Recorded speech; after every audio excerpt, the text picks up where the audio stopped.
FM. It's 34 degrees. And now, the fabric of family. Hi, I'm Barry Gilreath, the evangelist for the Highland Church of Christ in Dalton, Georgia, welcoming you today to another program of Fabric of the Family. This is a program that is designed to address important issues that are related to your family as well as mine. And so each time we come before you in this program, we want to deal with issues that are relevant to the family.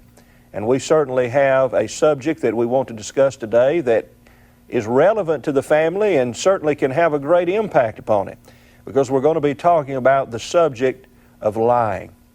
And to help me do this, I have two guests with me today. Chad Dollahite. Chad is with the Gospel Broadcasting Network. He works with the network on a part-time basis. He also is one of the evangelists at the Greens Lake Road Church of Christ in Chattanooga, Tennessee.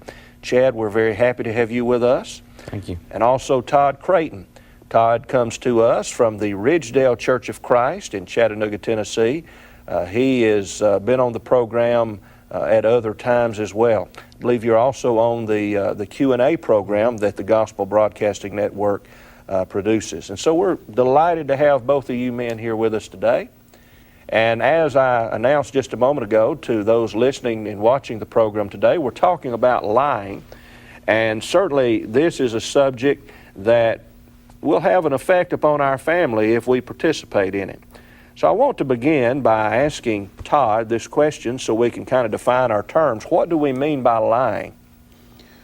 Well, I think the definition that is generally accepted by most would be that to deliberately tell or write something that's false. All right. So lying is something we engage in to where we're trying to deceive. Is that correct? Mm-hmm.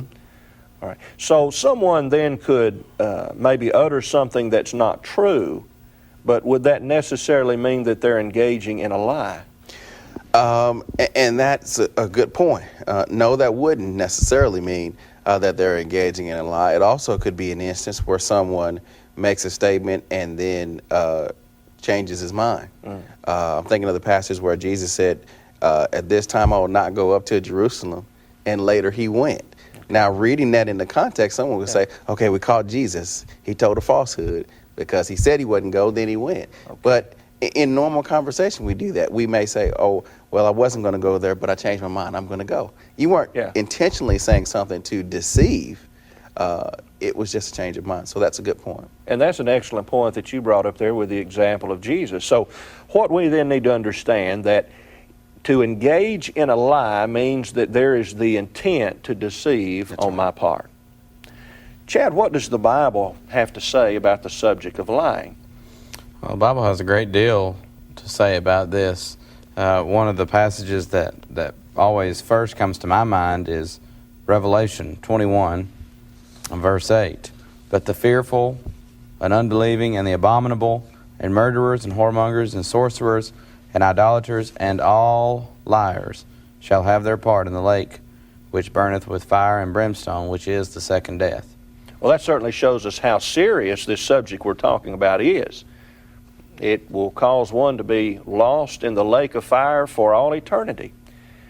The Bible then encourages us not to engage in this type of activity.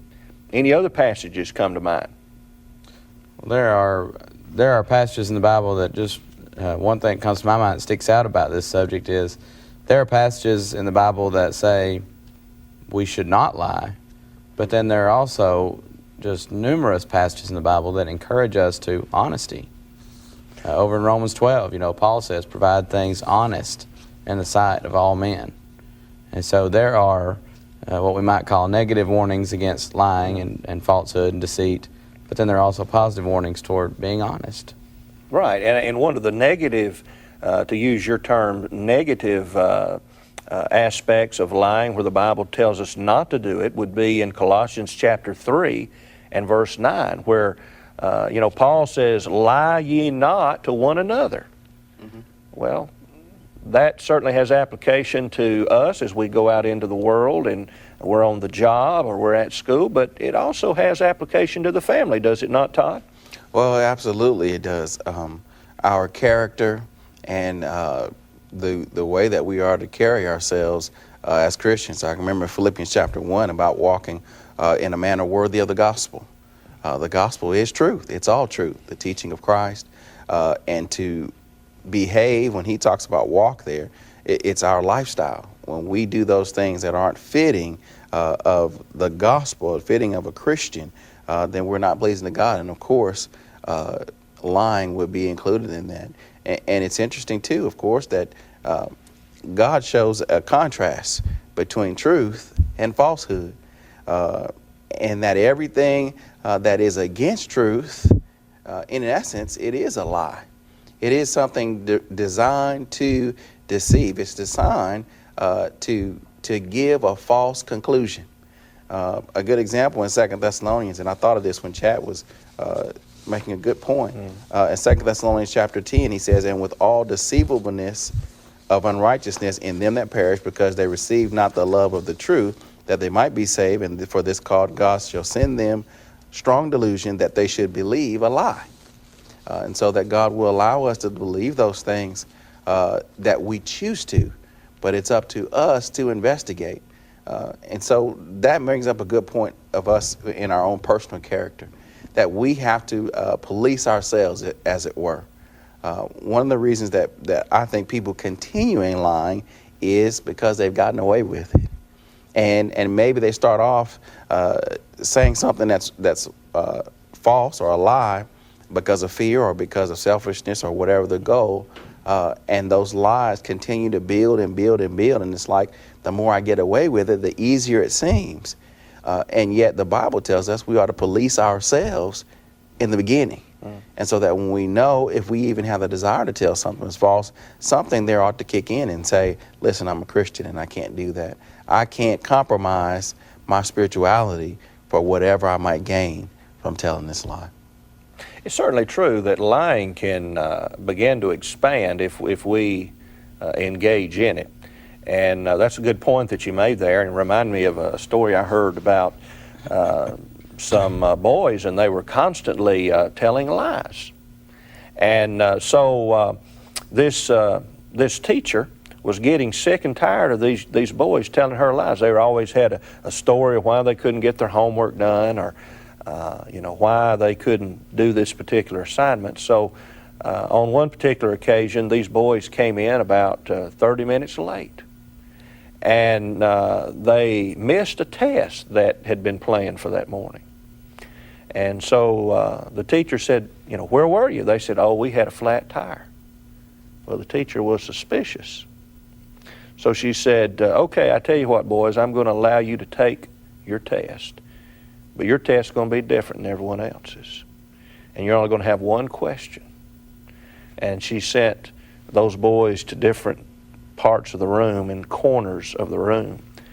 She said, put your face toward the wall and you get prepared to write the answer. And she said, all right, here's your question. Which tire was flat? Well, you see, they were caught in a lie. And that's what happens with lying, isn't it? We may get away with it on the front end. And this can become a way in which we can respond to situations that we're not comfortable with. But eventually, the Bible says, be sure what? Your sin will find you out. Your sin will find you out. That's true. Well, ultimately, who is, attributed to being the father of liars? Satan. John chapter 8 and verse 44, I believe. Jesus talked about how that you are of your father the devil, and how that he was a liar from the beginning. Now, what was Jesus referencing there when he said you were a liar from the beginning, Chad? Well, back to the literal beginning of creation. Shortly after creation, we're not given an exact time frame, but it seems to be fairly shortly after the creation. Satan comes to Eve, and he asks the question, has God said you can eat of every tree? And she says, well, we're not supposed to eat of the tree of the knowledge of good and evil. And God says, the day that we eat thereof, we shall surely die. And of course, Satan just changed one word, and he says, you shall not surely die. And we probably heard a sermon along the line of the knot in the devil's tail. Right. Well, that's right. He told a tall tale on that day, didn't he? And so he is attributed as being the father of liars. What a reputation to have. And, you know, it's sad, but he has many offspring who share that same characteristic with their father. And that's what Jesus was saying. You're of your father, the devil, who was a liar from the very beginning. Well, let's think about for just a moment why people lie. Why do they engage in lying? Todd, can you give us a reason? As we were talking about this passage in John 8, verse 44, it just clicked in my mind with the written account of Ananias and Sapphira. And what's always fascinating to me about that account is when Ananias and Sapphira sold the property and they still had the money in their possession, they had a choice that they could have made. They could have given and still been pleasing to God, but they at some point decided, let's say this is everything. And so what was the purpose of their lying? Well, it was selfishness, and I guess probably maybe in a greater sense, pride. Yeah. They wanted the accolade of saying, oh, they're so sacrificial that they've given everything. And I don't know if the amount was large or small, but something that they knew they would be noticed because they've given this large amount. Yeah, you know, sometimes people will lie because they want something that perhaps they wouldn't have if they didn't lie. You know, years ago, there were two artists, musicians, Milli Vanilli. You remember that? Mm-hmm. What was their problem, Chad? They couldn't sing. They couldn't sing, could they? But yet, did they not win a Grammy?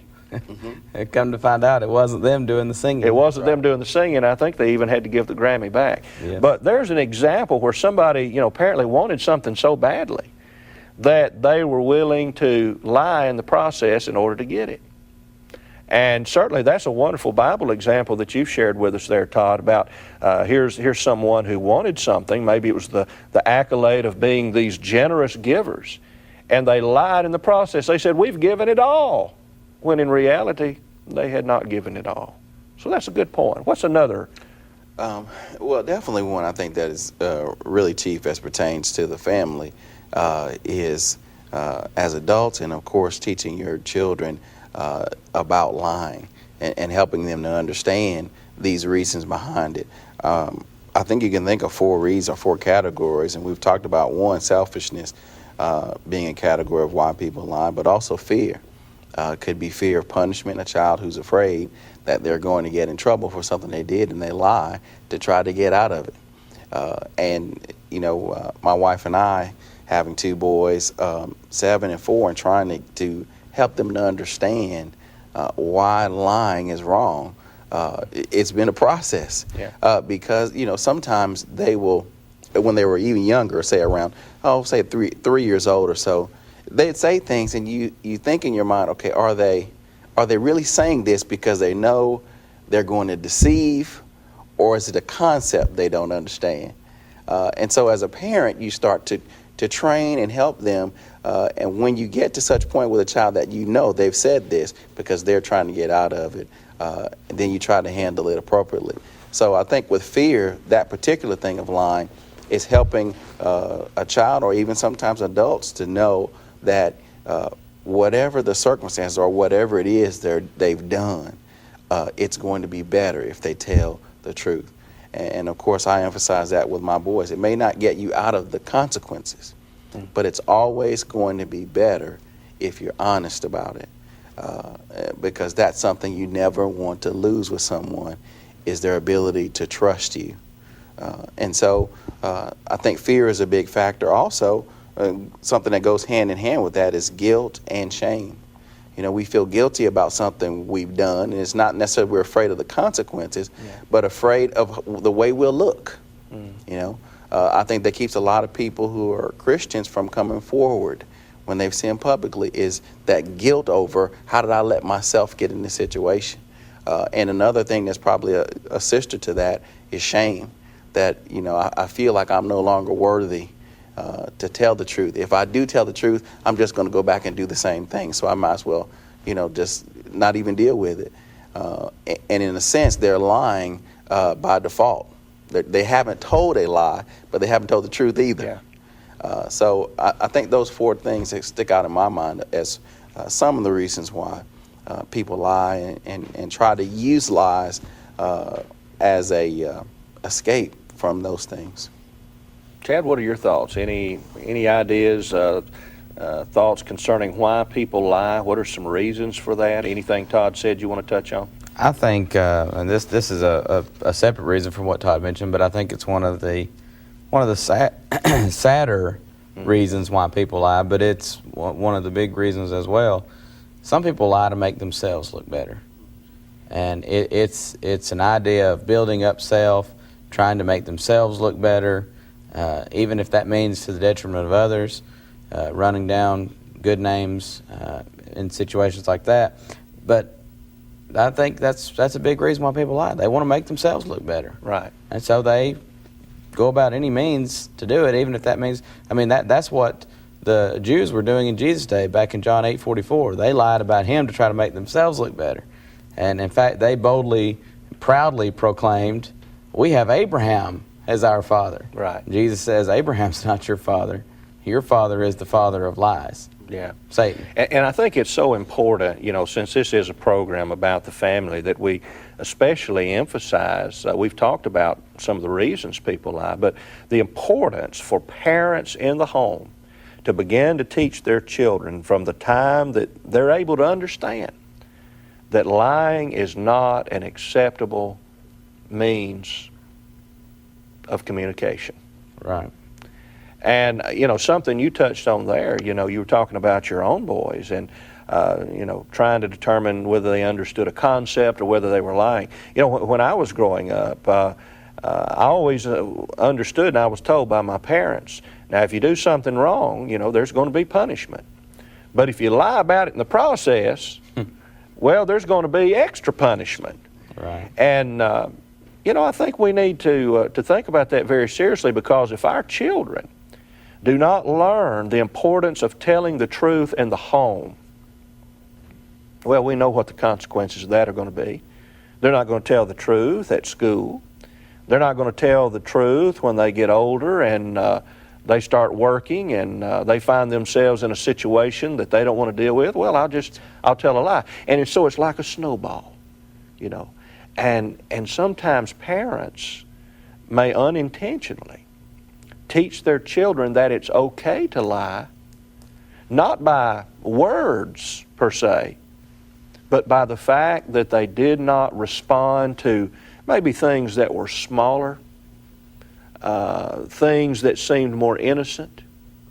But yet the child at a very young age learns, hey, there's no consequences to lying, or, I can lie and I can get away with it, and this thing just continues to grow and to grow and to grow until one day they're engaging in lies that will have serious consequence not only upon their soul, but upon their life here. And, we've just got about a minute or two left, and so I think it would be good maybe just to think about, how serious is this subject? Well, you brought up a passage, the very beginning of our study, Chad, over in Revelation. And basically, what does that passage tell us about the seriousness of lying? It's going to cost those who engage in it their souls eternally in the lake which burns with fire and brimstone. Now, what kind of liars? Those who tell little white lies, those who tell big lies. Sometimes we want to distinguish between lies. Now, what does that verse say again, Chad? It says all liars. All liars. All liars. And so as far as God is concerned, there are not some lies that, well, that's not too bad, that's acceptable. And some lies, well, that's pretty serious. All lies. Todd? Something you pointed out I thought was real good, and this also goes along with the excellent verse that Chad brought up, is that if we don't live it in front of our children and in front of our spouses, then it's just a waste of time to tell them not to do it. If they hear you making a commitment and then you say, oh, I have something else coming up, and they know you didn't, they will remember. Exactly right. A great way to conclude this program today. Well, I want to thank you, brethren, for being with us, and we want to thank you for being a part of this program today as we've been talking about a very important subject that is certainly one that affects the family. Until next time, I'm Barry Gilreath for Fabric of the Family, wishing you a great day. Let's make the most of a minute. Imagine these United States without their Constitution, and you have chaos. Our legal system would simply collapse. Now imagine Christianity without the Bible. Our hopes and goals in Christ would crumble.